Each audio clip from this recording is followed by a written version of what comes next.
Oh, maghrib lah. Ni siapa yang pandai, kita boleh buat untuk anak ayam punya ni. Yang brooder pun boleh. Kalau tak mahu buat brooder, buat lebih kurang macam brooder punya konsep lah. So buh ni, buh jaring. Buh jaring ni, jaring dawai kemas lah, bagi nampak cantik, nice. So buka ni sekeping atau 2 keping. Nanti anak ayam dia akan main kat dalam ni lah. Main kat dalam ni, dia boleh masuk tidur kat dalam ni. Nampak tak? Bila kita berdirikan dia lah, kita berdiri dia. Tak ramai orang yang tahu ni. So kalau kreatif boleh buat lah. Cuba kreatif boleh buat. Alhamdulillah. Tu banyak biji kita ambil, bagi-bagi kat orang. Sampai kat berapa belas biji, bagi habis. Yang ni kita nak buat untuk brooder anak ayam. Ni kalau nak buat meja satu, boleh buat meja. Ni dah penuh dah. Untuk store pula, alhamdulillah.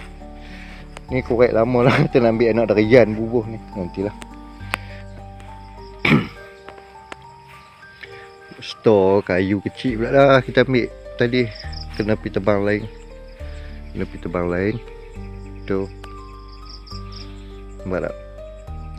So kita standby batu tu, kita nak ikat store. Jadi kita kena pakai kuda-kuda yang besar ni dah. Tak boleh, kena ambil yang ni boleh buat kayu panjang lah. Buat kayu panjang.